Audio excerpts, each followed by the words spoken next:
Hi, welcome to the exciting AdWords Essentials training course, where you'll learn how to effectively launch your very own Google Ads campaign, drive quality traffic to your website, and increase your sales, even if you're completely computer illiterate. And you'll be doing all of that in a little over an hour. This is really exciting stuff, and we're so thankful you've chosen to come along with us for the ride. And remember, you're never alone. If at any time you have a question on any of the points covered in this video, please don't hesitate to call us at 516-218-3722 or email us at info@adwordacademy.com, and one of our AdWords specialists will gladly assist you. It's now my pleasure to introduce you to our Senior Account Manager and AdWords Expert in Residence, Isaac Rudansky, who will be your instructor from here on out. Have fun!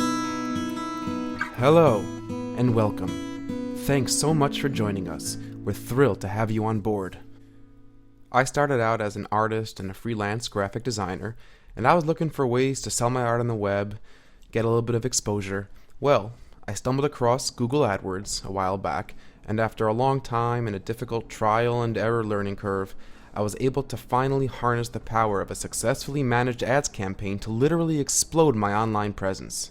Since then, my team and I have helped clients ranging from law firms all the way to coffee houses transform their businesses and boost their earnings with our online marketing techniques. And you're going to be able to do all that in under an hour. And let me tell you, there's nothing like this on the web. A comprehensive, easy to understand, step-by-step guide to launching your own professional campaign. So let's dive right in. If you're watching this video, then you probably already know what AdWords is, but just in case, here's a really brief overview. Google AdWords is the most powerful advertising platform by far that drives consistent, reliable traffic to your website, producing a significant increase in sales. With Google AdWords, you could precision target all of the consumers who are searching for the product or service you sell. And you only pay, and this is one of the coolest features in my opinion of Google AdWords, when someone clicks on your ad and actually lands on your website. So imagine you own a store, and maybe you do, that for example sells specialty mattresses. How much would you pay to get passerby who you already knew were interested in buying the exact mattress that you sell into your store to look around and perhaps chat with you, the owner? 25 cents, 50 cents, $1? That's the power of AdWords. But instead of reaching the local residents who want the special mattress you sell, you can reach everyone in the world who wants that mattress you sell. One of the most common questions I get is, where do my ads show up? Well, it's actually really simple. Let's take a look. So here's what it looks like when I typed camping gear into a Google search and hit enter. The top 3 results are actually paid advertisements from companies that sell camping gear. The ads on the side are similar, but they didn't win the bid to be in the highly coveted top 3 spots. We'll learn all about what it takes to be in the top 3 spots later, but trust me, with the right approach, it'll be a breeze. And remember, none of these camping gear retailers pay a penny until someone clicks on their ad and goes to their website, no matter how many times their ads have been shown, or in other words, how many impressions their ad has received. Just before we plunge into the first chapter, let's just take a moment to go over some pretty amazing statistics. 64.6% of all Google searches result in someone clicking on one of the top 3 Google ads when they're looking to buy an item. So just in case you were skeptical whether or not people actually click on those ads, they really, really do. And that actually makes sense, because more than 40% of Google users don't even know the top 3 results of a search are paid advertisements. And believe it or not, Google gets searched over 1 billion times a day. That's 720,000 searches a minute. So your customers are out there. They're searching the web for what you sell, and the competition is winning their business. Well, that's all about to change. Here's an outline of the steps we'll be covering in Chapter 1. I split the video tutorial into chapters to allow you to reference back to this outline page to make sure you have a good grasp of the steps before advancing to the next section. You'll be following along as I get to the AdWords webpage from my internet browser, use my Gmail account to create an AdWords account, choose the appropriate campaign settings, and set a daily budget for my campaign. For this tutorial, we're going to follow along with the previous example, and pretend I'm setting up an AdWords campaign for my fictitious online camping gear store called Camper Hamper. We're also moving forward with the assumption that you have a Gmail account, but if you don't, no worries. Just head over to www.gmail.com and set up a quick email account with Google. You'll want to remember your email and password because you'll be using them soon to create your AdWords account. Now, let's go get those clicks. So here we are on the Google homepage. You can either search for AdWords in the search box or enter in the address manually in the address bar. I'm going to enter in the address manually with www.google.com/AdWords and hit enter. This brings us to the AdWords sign-in page, where you'd enter your email and password once you've created an account. For us new users, we're going to click on the Sign Up Now button towards the bottom of the page right over here. Now before we go any further, sometimes Google will redirect you to a welcome page that looks a little different. So if you happen to see a page that looks like this, just go ahead and click on the Try AdWords Now button, and that will lead you to this page we're on now. We're now at the Google AdWords gateways, if you will, where we use our email account to create our Google AdWords profile. Go ahead and click the top option, which states that we already have an email account. If you don't have your Gmail account set up yet, no problem. Just go right over to gmail.com, set up your email account, and come right back. Once again, click the top button over here, which will conveniently allow us to use our Google account, our Gmail account, for our AdWords profile. When prompted, enter in your email and password.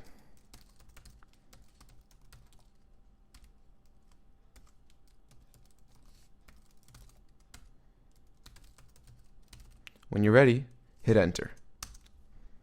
Now we just need to set our country, time zone, and currency. Easy breezy. United States, it's already set for me. Time zone, Eastern time, I'm in New York. And currency is already set by default to US dollar. When we're ready, click continue. Voila! Success! Our AdWords account has been created. Now we can finally click on the blue link over here to sign into our new AdWords account. So far, not so bad, right? We are now in the belly of the beast. I know. It already looks like an overwhelming amount of information. Seriously, what are opportunities? But don't worry. We're going to cover everything at the right time. And more importantly, we're going to cover the things you don't need to worry about, so you could focus your efforts on the essential tools and techniques that will yield the greatest results. For now, just go ahead and click on Create Your First Campaign. Yeah, it's a lot to swallow at once, but I promise, by the time we're through, you're going to be wondering what you thought the big deal was.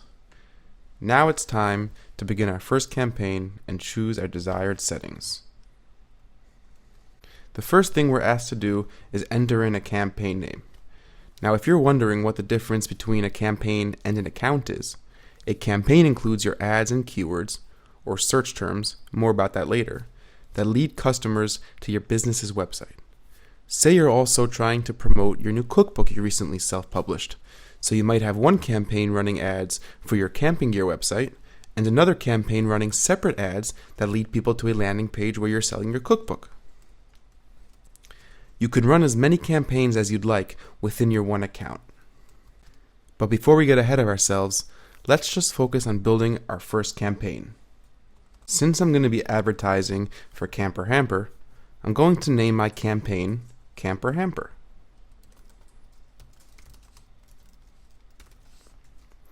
The next setting option is type. By default, it's set to search and display networks. That means Google will run your ads on other advertising platforms within the Google purview, such as sites like Gmail, Blogger, and YouTube, along with displaying your ads in the classic Google search results.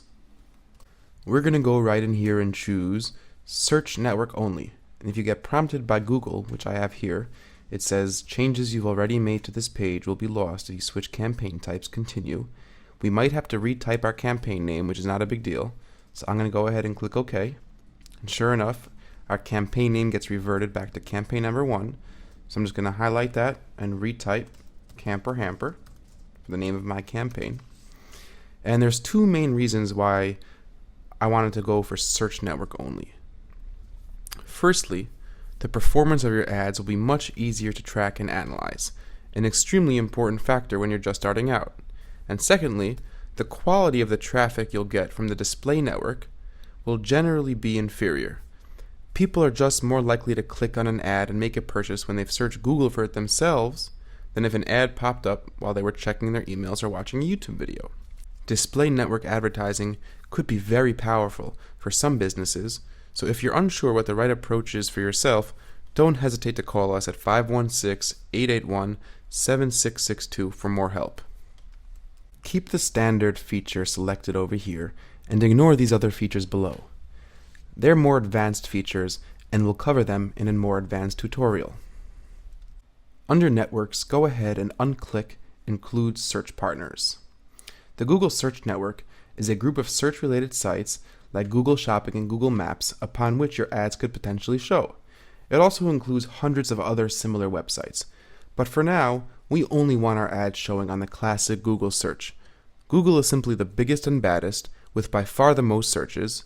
So down the road, once my campaign is running smoothly, and I want to increase my budget and my reach, we can think about including search partners and possibly even the display network as well.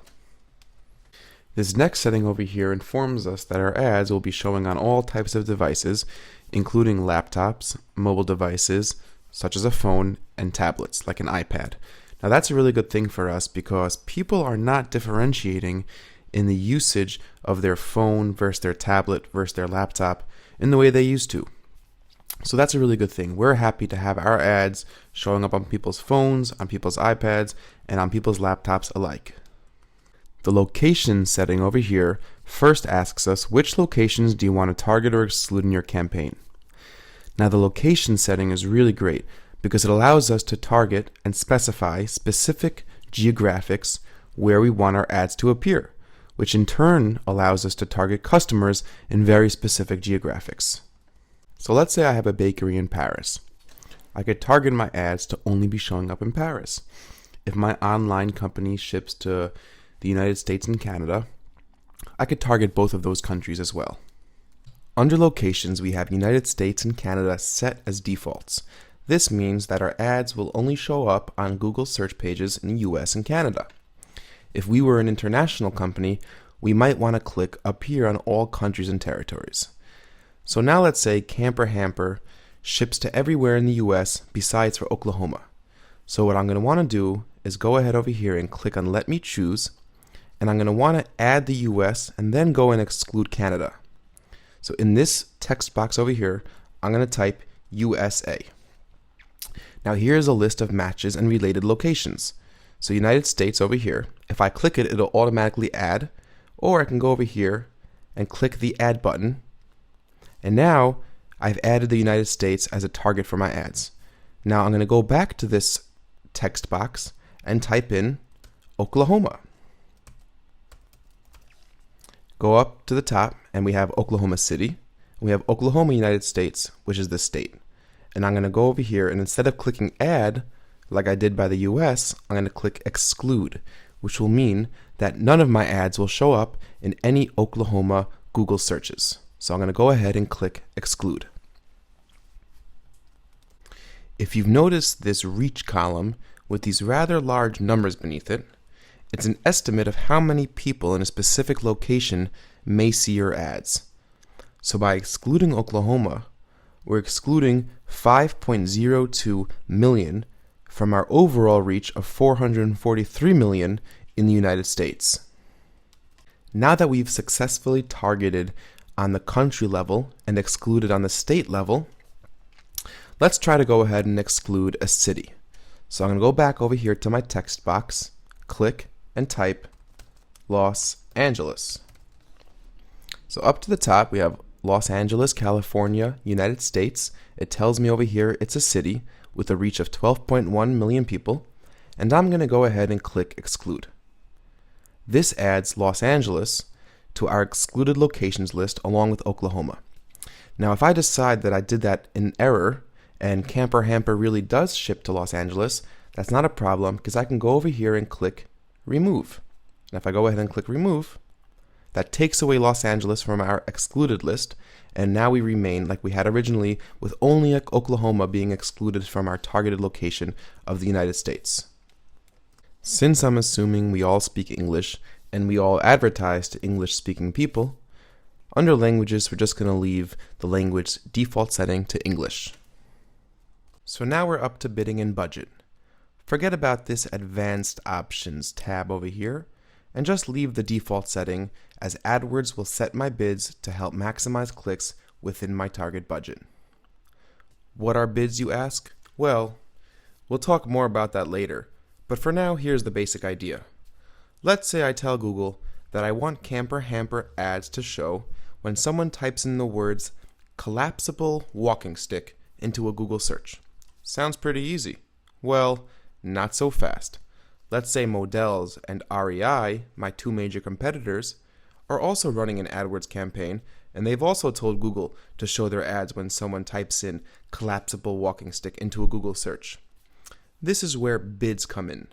One of the main factors that goes into Google's split-second decision of who gets the first, second, and third ad positions is how much each company bid on the keyword collapsible walking sticks. In other words, how much each company is willing to spend on the keyword collapsible walking sticks. So for now, we're just going to let Google choose the best bids based on our daily budget. And rest assured, they do a darn good job.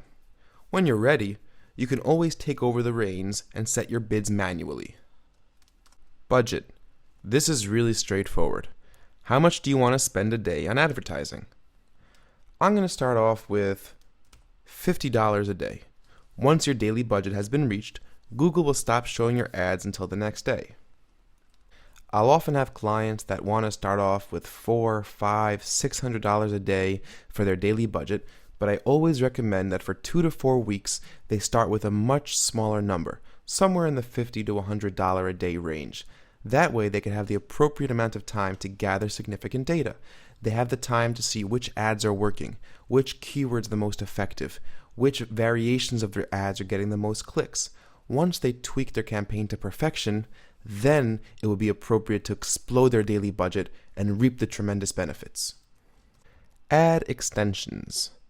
I consider ad extensions an advanced option, but if used tactfully, they could really do wonders. So let's say your business had a physical location or headquarters. You can enter in a location ad extension, which will then cause your address to show up beneath your ad in a Google search result. This accomplishes two major things. One, a user can click directly on the location and get directions to your store from Google Maps without the hassle of navigating your business's website. And number two, it makes your ad bigger, taking up more real estate on the screen, which is always a huge plus. So I'm going to add my business address by clicking on the checkbox next to the word location, choosing Use Manually Entered Address, and using the text field over here to fill out my company name and my company address. Now, since I don't have an actual company called Camper Hamper, I'm just going to use my own business address.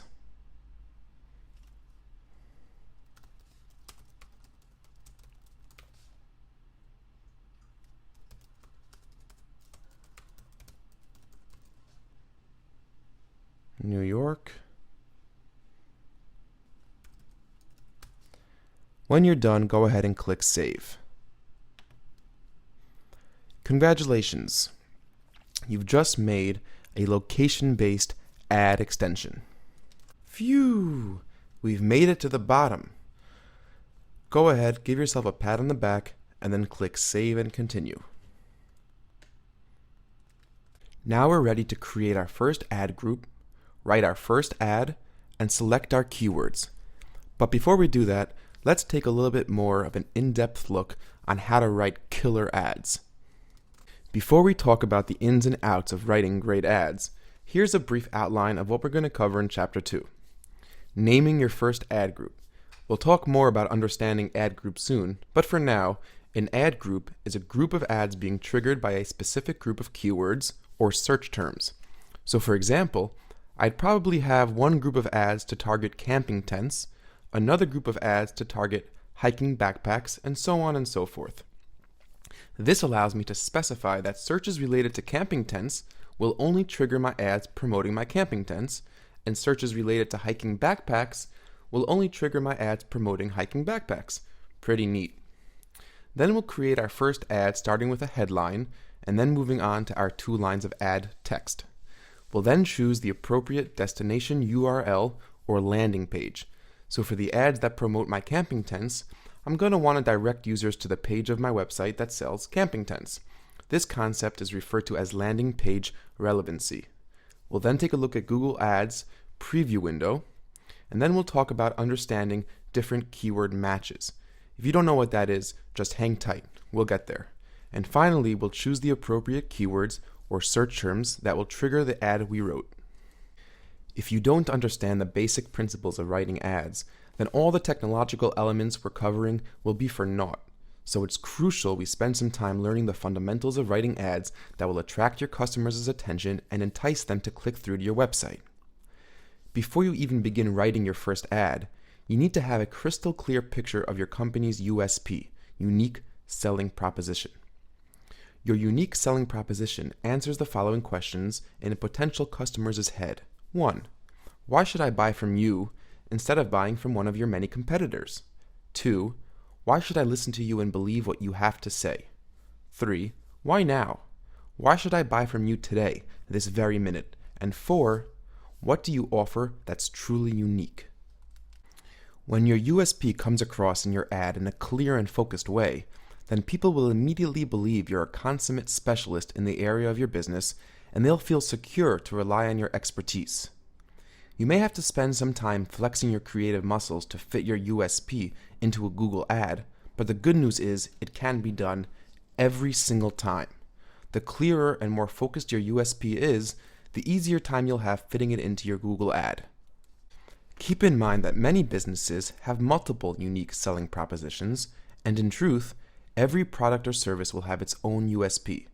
For Camper Hamper, I have to define why consumers should buy our walking sticks, our camping tents, and our hiking packs, and incorporate that into the text of my ad. Another important ad writing fundamental is to be different. You want to stand out from the crowd. Make sure your ads have some personality. Maybe some humor, maybe a rhyme, as long as it's not over the top or too aggressive. If the writing of the ad is too intrusive or tacky, potential customers can easily get turned off.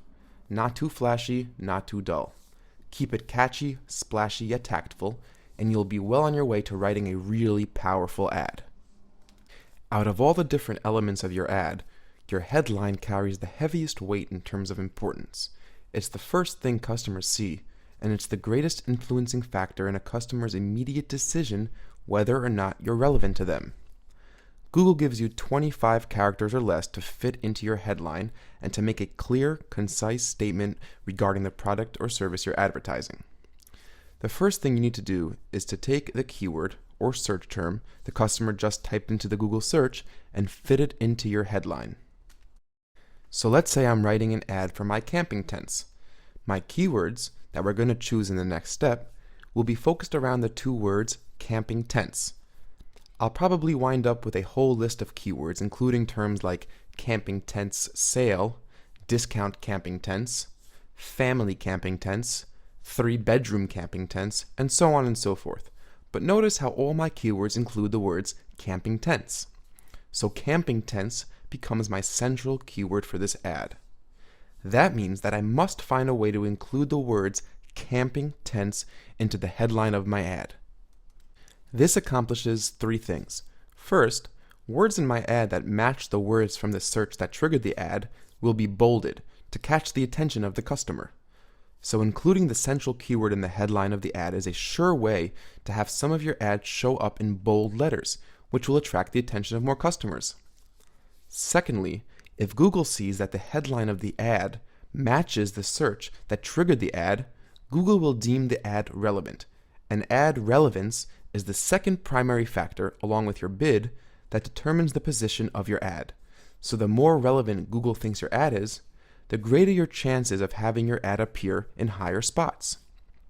Thirdly, and perhaps most importantly, the customer will recognize the headline matching precisely with what he just typed in and will immediately regard your ad as a relevant result.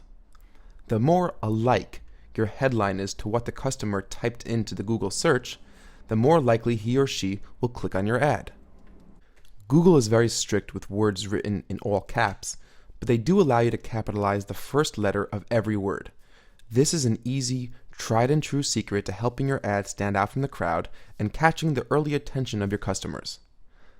The last fundamental of writing headlines concerns the very important marketing concept that no matter what you think or how badly you want it to be true, your product or service is just not for everyone.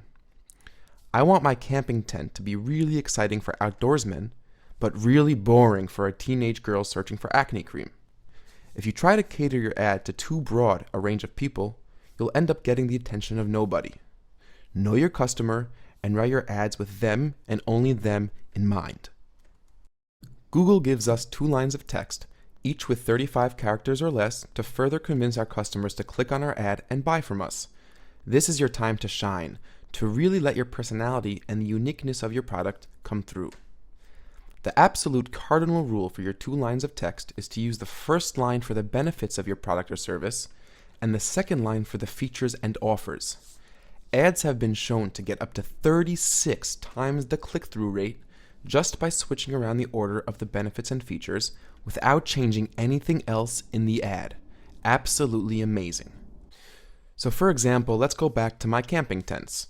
Some features of my camping tents may include easily collapsible, made from military-grade nylon, sets up in 10 minutes or less, 100% waterproof, and the list may go on and on. But those aren't benefits. Benefits are the emotional and physical dividends for the customer.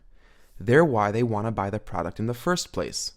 In other words, the benefits are the results of the product or service. Staying safe and warm in the wilderness, that's a benefit. Not getting eaten alive by mosquitoes, that's a benefit. Why the customer really wants the product. The portability and the materials are important and enticing, but they're secondary. Remember, nobody buys a vacuum because they want a vacuum. They buy a vacuum because they want a clean room. And keep in mind, all ads get reviewed by a Google editor, and ads with inflammatory or hateful language will quickly be disapproved. Multiple infractions can result in getting banned from AdWords altogether, so let's do our best to avoid that and just play by the rules. A couple more things to be cognizant of while writing your ads. Do you offer free shipping? An uncommonly large or diverse selection? Tell people. If there's something specific that really makes your business stand out from the competition, go right ahead and draw attention to it. People are always searching for coupons, discounts, or limited time offers. If you're running a special promotion or a seasonal sale, your Google ad is a perfect place to promote it. So if you're offering, say, 20% off to new customers, go ahead and put that in the second line of your ad.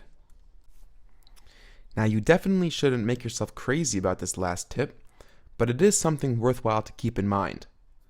While you're writing your ad, you should have a good idea what web page that ad will land customers on. So back to our example, my ads for camping tents is going to lead my customers to my web page that lists my camping tents for sale. But I want to also keep an eye on the general content of that specific web page, like promotions, shipping rates, and offers, and also keep an eye that the content of my ad is in tandem with whatever my customer is going to see once they click on it. If my customer sees one thing in my ad, and then another thing on my website once he or she clicks on the ad, well, it won't do very much in the way of creating a sense of trust and honesty, and the chances of converting that customer to a sale will have drastically decreased. Now let's take everything we just learned and go write our very first killer ad. So here we are back to our main page where we're going to name our first ad group, create our first ad, and choose our keywords. The first thing we're going to do is name our first ad group. Instead of advertising for the general camper-hamper business, I've decided to dedicate this ad group to our new line of cutting-edge hiking packs. That means that this ad group will contain a number of similar ads highlighting the benefits and features of our hiking packs with a list of hiking pack related keywords that will tell Google to display our ads when a search term matching any of our keywords is typed into a Google search. Put simply, the ads in this ad group we're creating now will show when someone searches for hiking packs, and they may not show when someone searches for camping stoves. And that's a really good thing, because the more relevant and precise our ads are to the initial search query, the more relevant our ads will be to Google and to the customer, and the more likely our ads will be clicked on. How are we going to sell our camping stoves, you ask? Easy. We're going to create a separate ad group for our camping stoves later. So I'm going to go ahead and name this ad group Hiking Packs. The ad group name doesn't affect the way the ads run in any way. It's purely there to help you organize and keep track of which ad group advertises which branch or product of your business within a specific campaign. So feel absolutely free to name it whatever you'd like.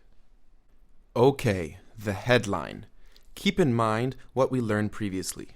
You've got 25 characters or less to attract the attention of your customers, and only your customers. We're going after the attention of people who are already searching for hiking packs, so make sure you let people know in your headline that you offer exactly what it is they're looking for. And always keep in mind to include your central keyword in the headline text. So we already know that our central keyword for this ad group is going to be hiking packs, so I know I need to include hiking packs in my ad headline. The first thing that comes to my mind for a clear, concise, yet catchy headline is rock solid hiking packs. Let's see if it fits.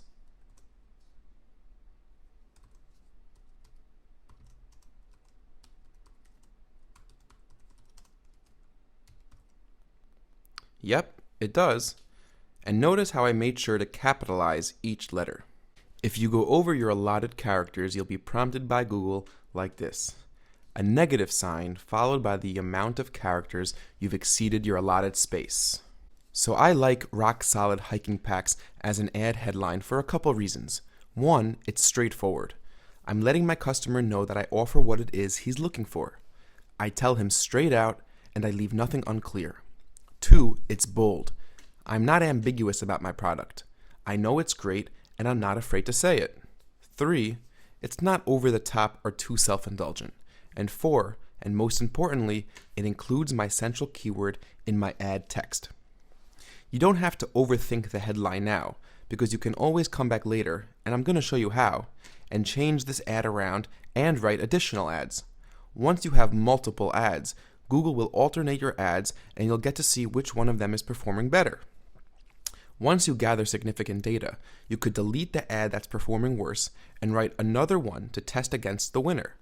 This is called split testing, or A and B testing, and we'll talk more about that in a little bit. Now we're ready to write our first line of our ad, also known as the description line number 1. Remember our USP, unique selling proposition. Why we're unique. Also remember that the first line should always focus on the benefits of our product and save the second line for features. So since I'm an expert in the market, I'm really not, by the way, this is just an example, I know that 2 major hiking pack problems are back pain and skin irritation from straps. I also know that my innovative buckling mechanism on camper hamper packs solves both of these universal issues. So right off the bat, I figured out my USP for my camping packs. We're unique because we offer a solution to 2 serious problems, a solution that my competitors don't offer. So I gotta see if I can highlight these benefits in the first line of my ad. Remember, solving back pain and skin irritation isn't a feature of the camping pack, it's a benefit, and a far more powerful selling tool than telling your customers how many pockets your pack has. So let's see if I can fit this into my first line of text.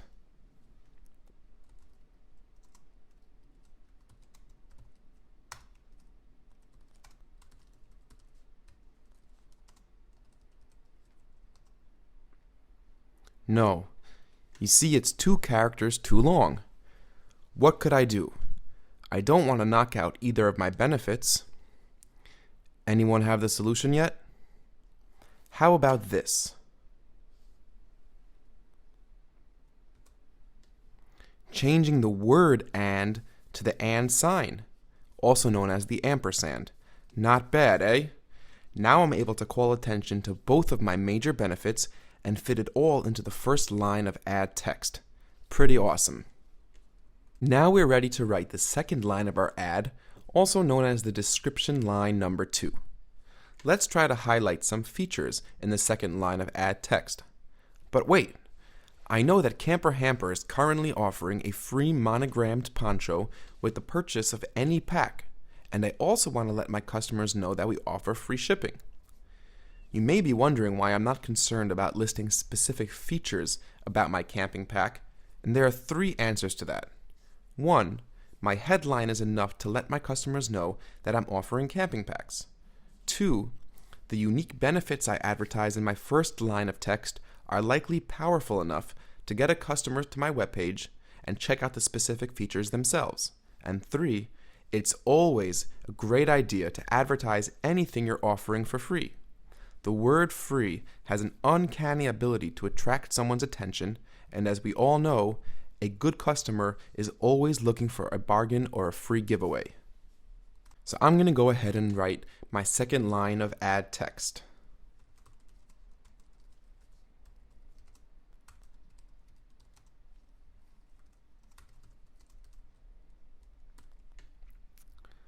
If I had an extra character, I might put an exclamation point, but since I don't, I'm just going to leave it the way it is.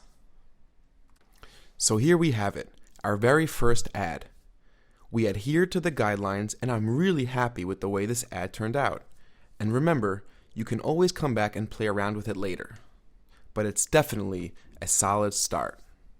The display URL is the web address that will show in the ad. Sometimes an actual specific page URL is really long and unsightly, so Google lets us use the general company URL to be shown with the ad. The destination URL down here is where we're going to enter the actual page URL that we want our customers to land on after clicking on an ad. So for example, if I actually had a website called Camper Hamper, and sorry to disappoint any of you who thought I did, I'd use camperhamper.com as my display URL and maybe something like camperhamper.com/campingpacks as my destination URL. If you don't know your destination URL, all you have to do is go to the destination web page and copy the entire address in the address box and then paste it here in the destination URL box. I'll show you how to do all that in just a second. So since I don't have a website called Camper Hamper, for the sake of this tutorial, I'm going to use the REI website. If you don't already know, REI is a large outdoors company that sells all sorts of camping and hiking gear and equipment. I just bought a pair of ski boots from them, and their customer service was absolutely amazing. Highly recommended. So for the display URL, just plug in rei.com. Simple enough. For the destination URL, I want my customers to land on the page that sells hiking packs. So I went to rei.com and searched for hiking packs and landed on this page.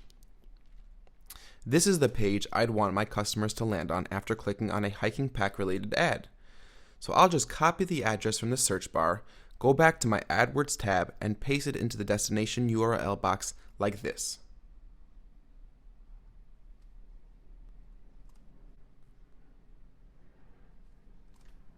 You see? Super easy. This ad preview section over here is fairly self-explanatory. It shows you how your ad will look if it shows up on the side of a Google search result page, and how your ad will look if it shows up in one of the top 3 spots. If you write an ad and something looks awkward, go right back over here to the side and play around with it until it looks satisfactory. The ad we wrote looks pretty good, so I'm going to keep it how it is and move on. Now it's time to choose our keywords. If there is still any uncertainty as to what a keyword is any number of words that key or cue Google to display your ad. So for the record, a keyword is not necessarily one word. In fact, You should try to avoid one-word keywords as much as possible for the sake of being as specific as possible. Setting up a comprehensive and efficient keyword list is not only an involved process, it's also a constantly evolving component of your AdWords campaign. So I'm going to go ahead and just for now, add in some basic keywords that I want Google to use as guidelines in determining when to show my ad. So I'll start off with the following list of keywords. Discount camping packs.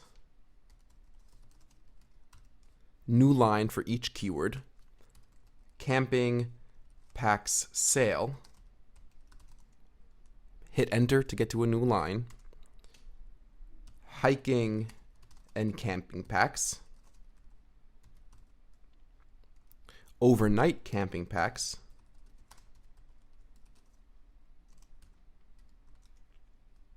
Lightweight camping packs.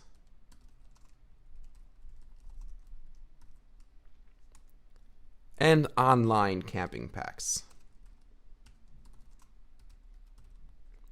This means that when someone types into a Google search anything that Google determines is relevant or related to one of my above keywords, my ad will show up. Now that I have a pretty good starting point for my keyword list, I want to add in a few negative keywords. Negative keywords tell Google not to show my ad when those negative keywords are contained within a Google search. Negative keywords are extremely powerful since they are an effective way to make sure people who you can't sell to don't click on your ad and cost you money. So I know Camper Hamper doesn't sell camping packs for kids, so I'm going to go and add kids and children to my negative keyword list. I do this by putting a minus sign in front of each word that I want to be a negative keyword.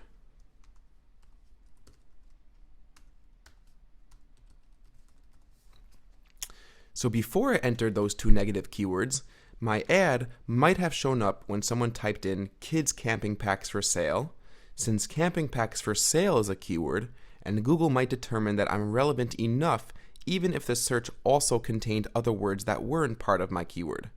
But now that I added kids as a negative keyword, my ad will never show up for a search containing the words kids or children. So bear in mind to add negative keywords for whatever your product or service does not offer. If there is a movie or a game that shares similar words to your product or business, you might want to consider adding movie or game as negative keywords. If there are other companies that offer for free what you're selling, then you might want to add the word free as a negative keyword. I think you get the idea. Now we can move on to the next step. We've named our ad group, wrote a killer ad, double-checked our ad in the ad preview, and created a solid list of positive and negative keywords. Let's go ahead and click Save and continue to billing.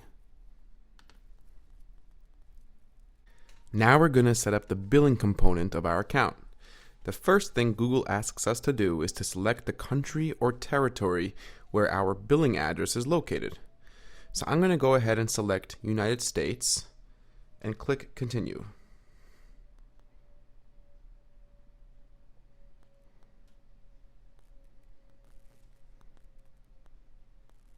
So this is our billing summary page. We can see the last payment we've made, our primary payment method, and our current account balance.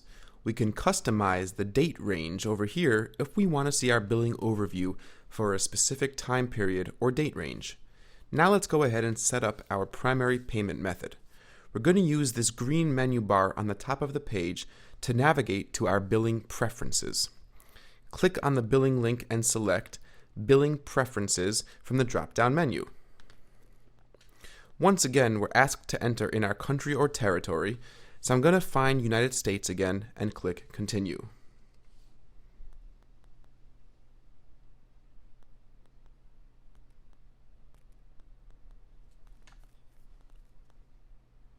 Now we're ready to set up our billing profile.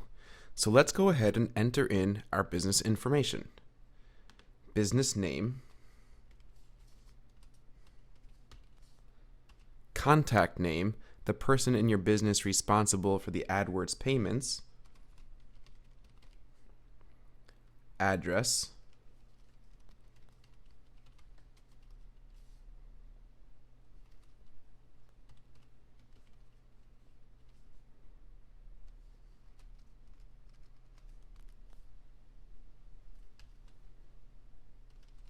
and finally phone number.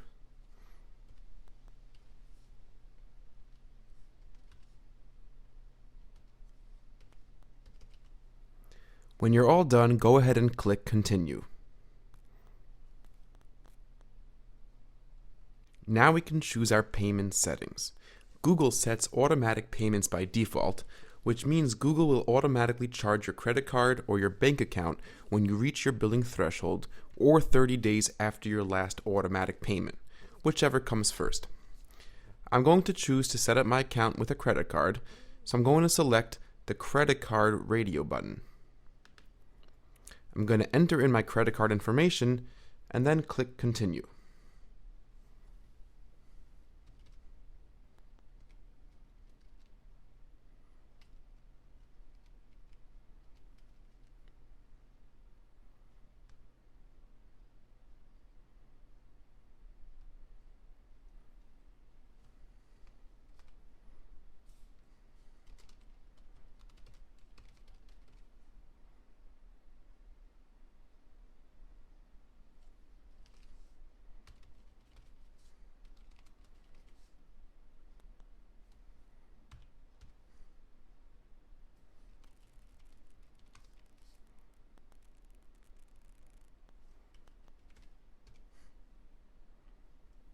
When I'm done, I'm going to click Continue. We're now prompted with a standard terms and conditions page, so go ahead and click Yes, I agree to the above terms and conditions, and then go ahead and click Submit and activate my account.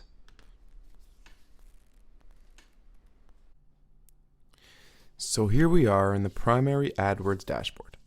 The first thing you'll probably notice is a cleaner look to the design than what we've seen before.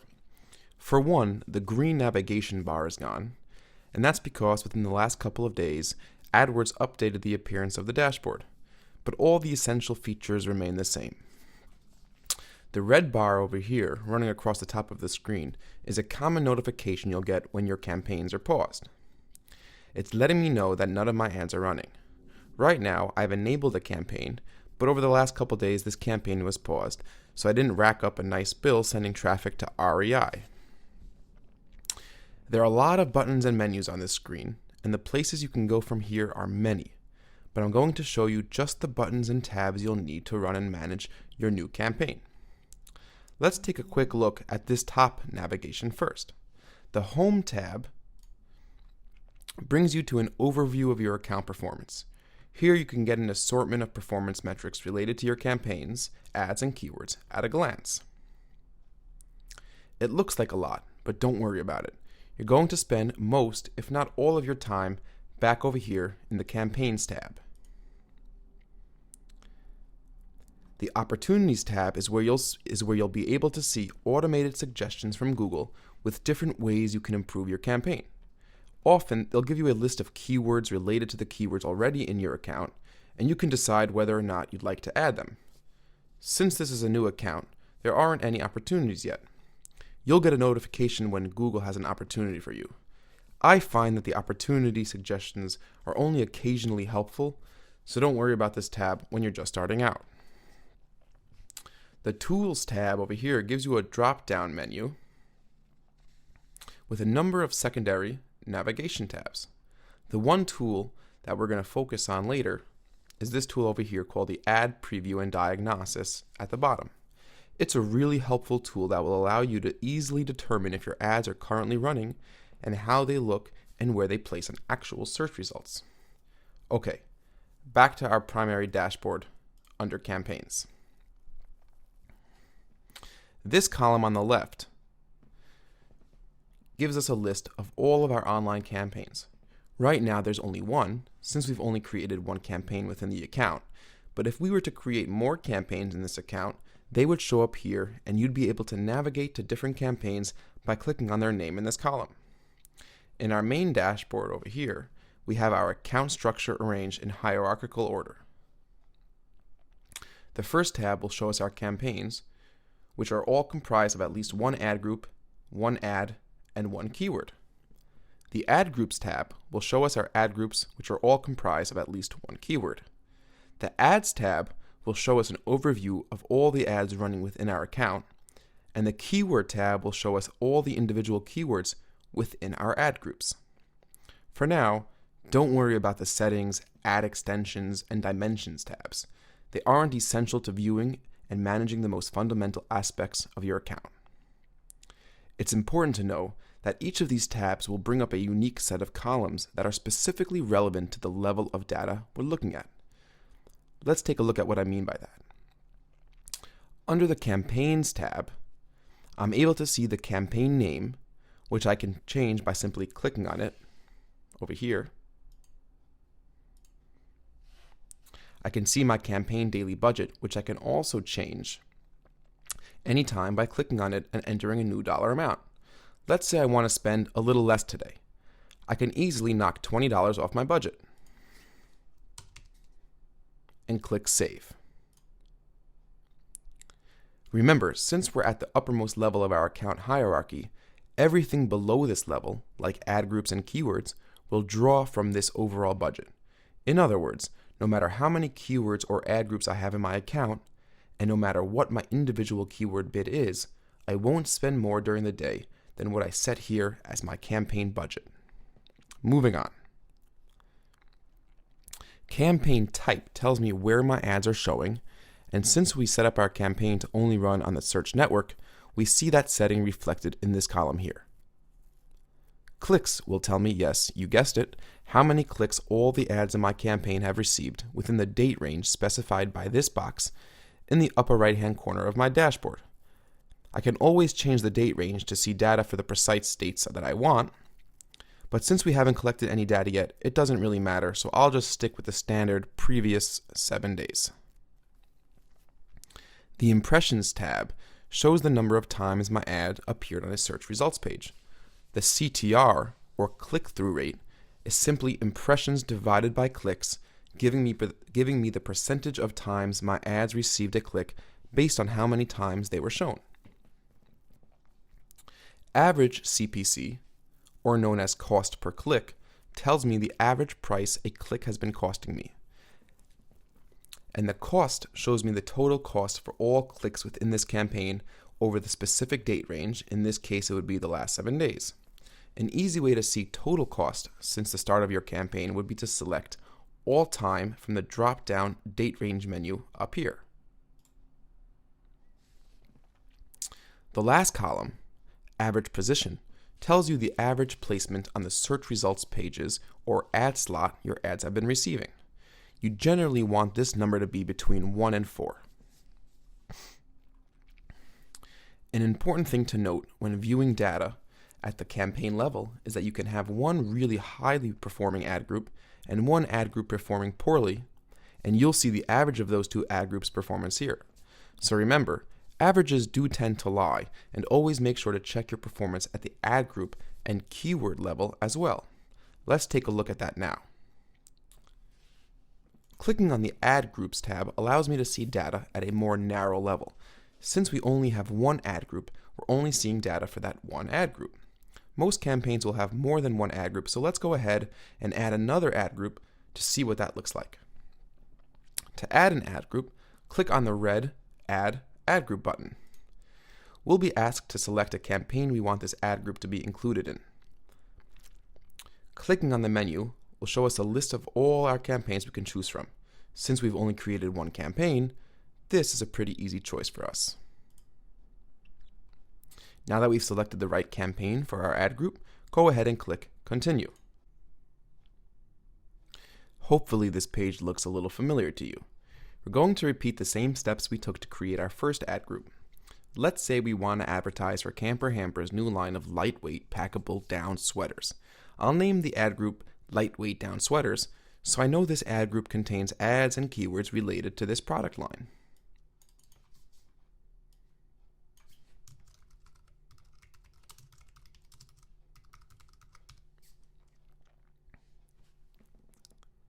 Keeping in mind our ad copy guidelines, let's write a basic ad. It's not going to be perfect the first time around, but we can always come back later and tweak the ad as much as we'd like.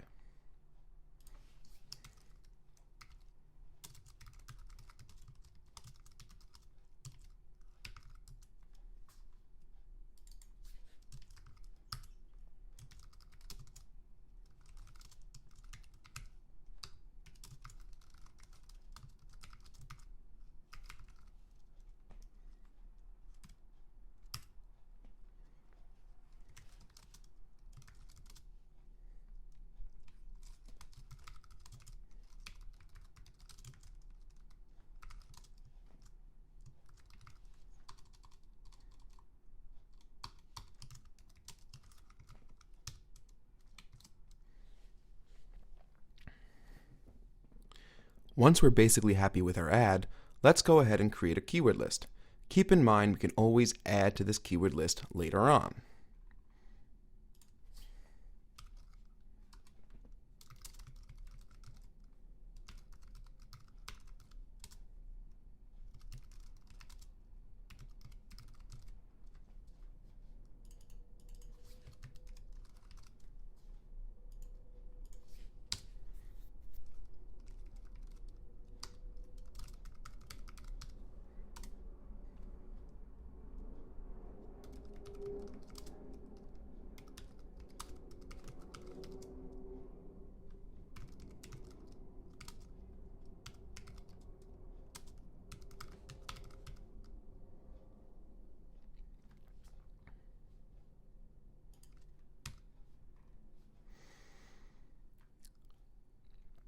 Since we don't sell children's jackets, we'll add children as a negative keyword, along with a couple other terms that I don't want my ad to show up for. Remember, in order to add a negative keyword, enter the keyword with a minus sign in front of it.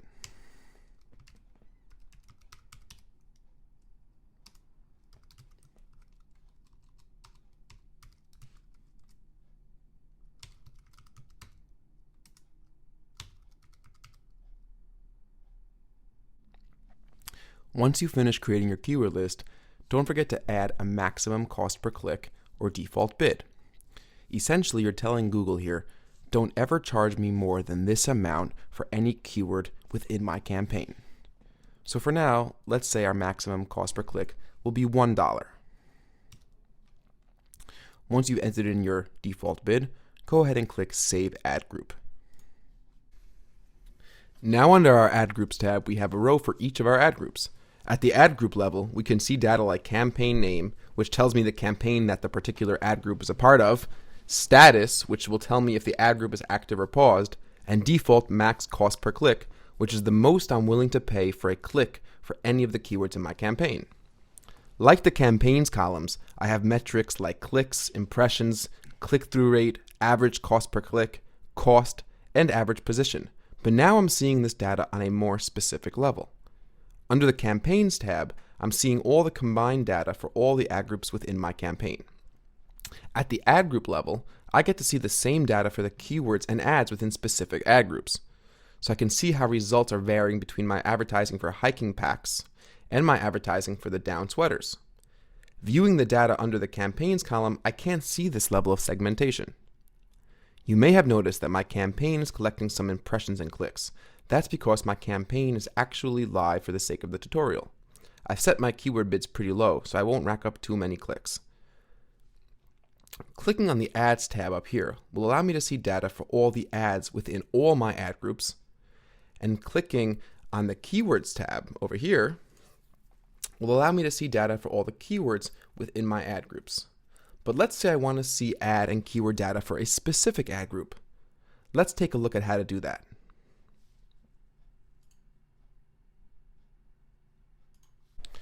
Head back over to your Ad Groups tab where we can see data for all of our ad groups. Now, instead of clicking on the Ads or Keywords tab up here, which like we just saw will show us the data for all of the ads and keywords within all of the ad groups, I'm going to click on the title of a specific ad group. Doing this will allow me to see the data on the next level down the ladder for that specific ad group. So clicking on hiking packs will take me directly to the keywords in the hiking packs ad group. To get back to my Ad Groups tab, I need to click on my campaign name in the left column over here, and I'll be brought back to my Ad Groups tab. If I want to now see the data for our new ad group, Lightweight Down Sweaters, all I need to do is click on the ad group name. Now let's take a look at the basic columns we're seeing at the keyword level. First, we have the keyword itself. Then we have the status of the keyword, the max cost per click, which is in essence my keyword bid, clicks, impressions, click-through rate, average cost per click, cost, and average position. By now you're getting familiar with these columns, but the important thing to note here is that you're seeing this data at the most detailed and narrow level possible. Instead of seeing things like cost per click and impressions at the campaign or ad group level, you're seeing all that data for each and every individual keyword within your account. To sort the list in ascending or descending order of any of these columns' metrics, simply click on the top of the column and the list will sort accordingly. I usually like to see which keywords are getting the best click-through rates, so at some point in reviewing the data within an account, I'll be sure to go into my Keywords tab and sort the list by click-through rate by clicking the top of the CTR column. Now, let's say I want to change my max cost per click bid. As we could see over here, all my keywords in this ad group have a $1 max cost per click. But let's say I see that my average position for down jackets and packable down sweaters is a 5 or a 6, and I want to bid a little higher on that keyword to kind of bump up the average position. So that's really easy. All I need to do is select the checkbox by the keywords' bid I want to change. So we're going to check down jackets and packable down sweaters. You're going to go over to Edit, click on Change Max Cost Per Click Bids, and I'm going to set my max cost per click bid to, let's say, $1.75.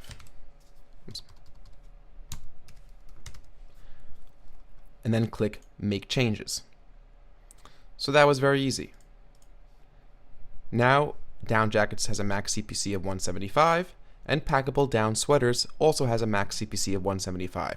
Now, as the next few days go on and I get a lot of clicks and impressions, I'll be able to see if this increase in bid was sufficient to bump up my average position to a more desirable ad slot on the page. Now let's say I want to add a couple keywords. I did some research and I found that I'm not getting all the searches that I could be getting for this list of keywords I have here. Let's say instead of having only down jackets and packable down sweaters, I want to have lightweight down sweaters as a keyword. So adding a keyword or adding a number of keywords is also a really simple thing. All you need to do in the Keywords tab, like we're in now, go ahead and click on the Add Keywords red button here and simply type in the keywords you want to add. So for now I'm going to add one keyword. Packable down, not packable down sweaters, but lightweight down sweaters, which is one of the keywords we don't have in the account yet. You'll notice on the right, Google will suggest some automated suggestions here. If you see any keywords that really strike a relevance to your product, go ahead and add them. I'm looking quickly through this list, and I don't see any keywords that really strike me. But let's say I say, hey, feather down jacket. That's something which people search a lot. That's really what my product is. It's very relevant. All I got to do is take the keyword, click add, and Google automatically adds it to my added keyword list. Go ahead and click save. And now those two new keywords have been populated in my keywords list. Now let's say I come back in 2 weeks and I see that the keyword feather down jacket has received 500 impressions and only 2 clicks, which would be a really, really low CTR or click-through rate. So clearly this is not a good keyword for this ad group. It could be that this keyword would be best served in a different ad group with a different ad, or I might just need to phase out this keyword from my campaign altogether. But for now I just want to go ahead and pause this keyword. So how do I pause a keyword? Well, it's really easy.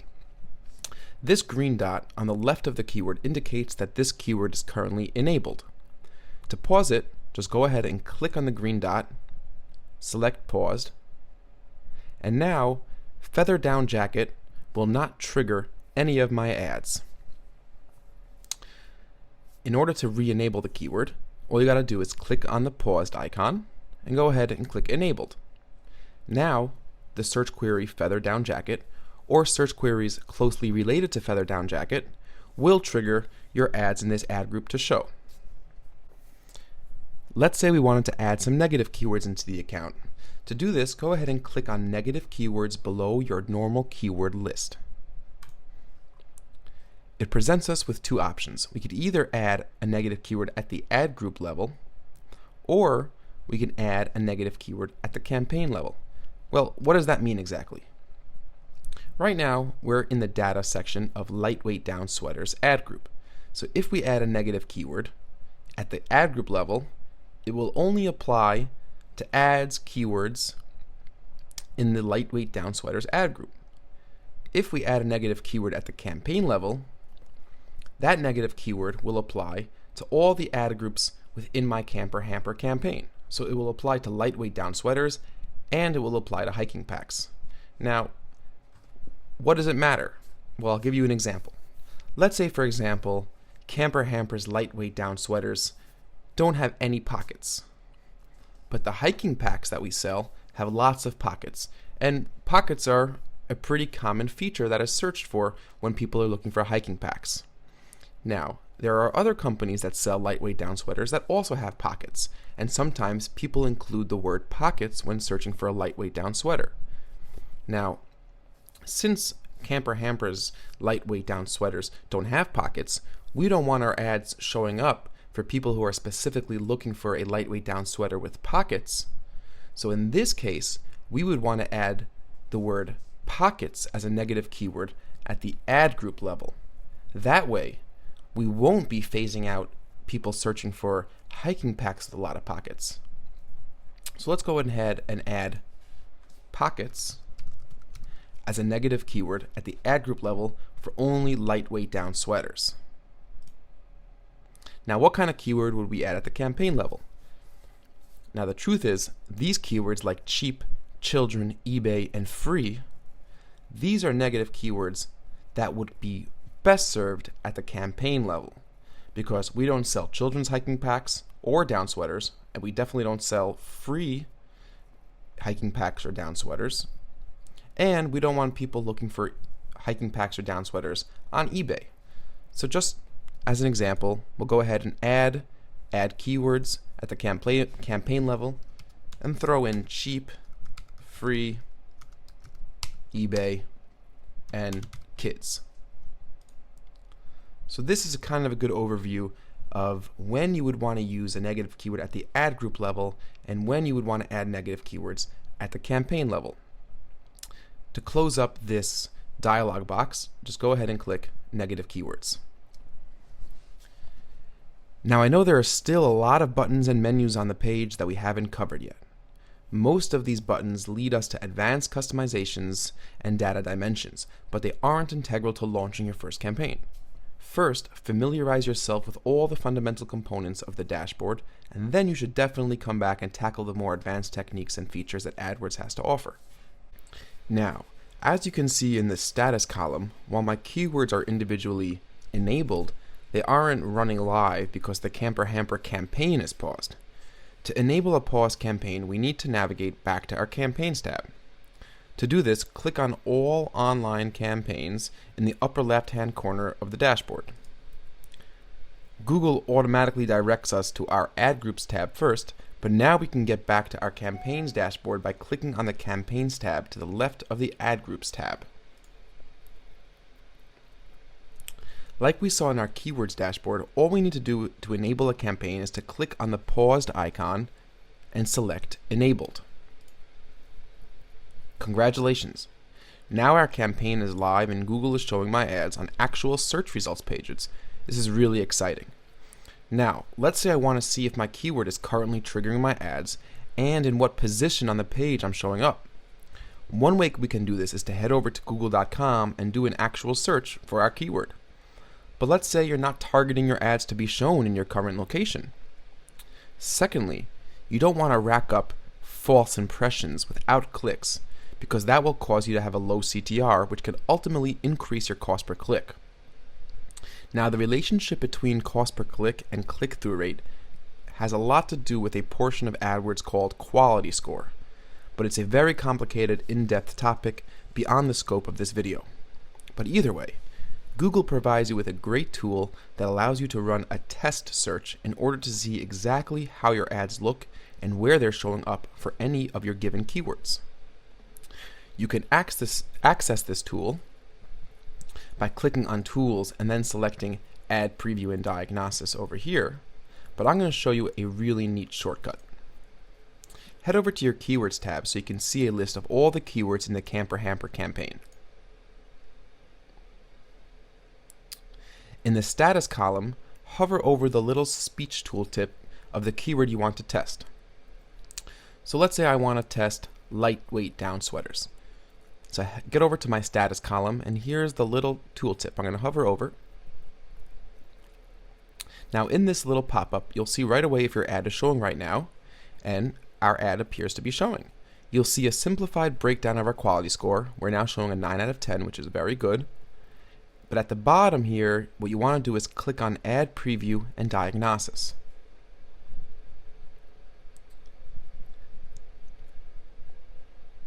This takes us to the Diagnosis tool.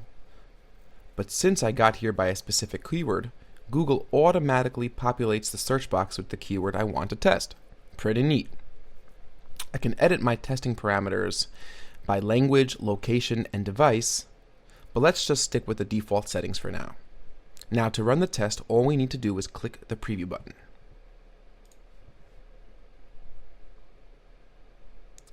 Pretty cool. We see our ad is showing up in the second place, right alongside LL Bean and Eddie Bauer. Watch out guys, Camper Hamper is here to stay. To test another one of your keywords, all you need to do is enter in the keyword in the search box and click preview again. So let's try testing down jackets, which is another one of our keywords. Go ahead and click preview. Once again, our ad is showing in the second spot, right below Land's End. This is a great way to see how your ads are stacking up against the competition and exactly where on the page your ad is showing up. Now, since the keyword diagnosis tool lives in a new tab in our browser, I can easily get back to my AdWords dashboard by clicking the AdWords tab up above over here.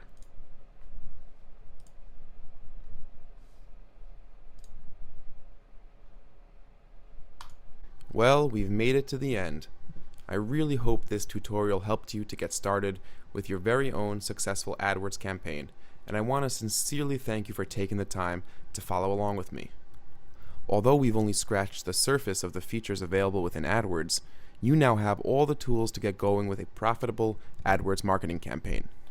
We've covered things like understanding the power of Google AdWords, creating an account, configuring your campaign, setting up geographical targeting, setting your budget, understanding bids, creating ad extensions, learning how to write great, compelling ads, choosing appropriate keywords, navigating the AdWords dashboard, creating new ad groups, adding positive and negative keywords, pausing keywords, ad groups, and campaigns, using the Ad Preview and Diagnostics tool, and a lot more. Remember, if at any time you have any questions or comments, please don't hesitate to call us at 516-218-3722 or email us at info@adwordacademy.com. Also, please feel free to visit us on the web for a live chat at www.adwordacademy.com. Thanks so much again, and I really hope to hear from you soon. Good luck!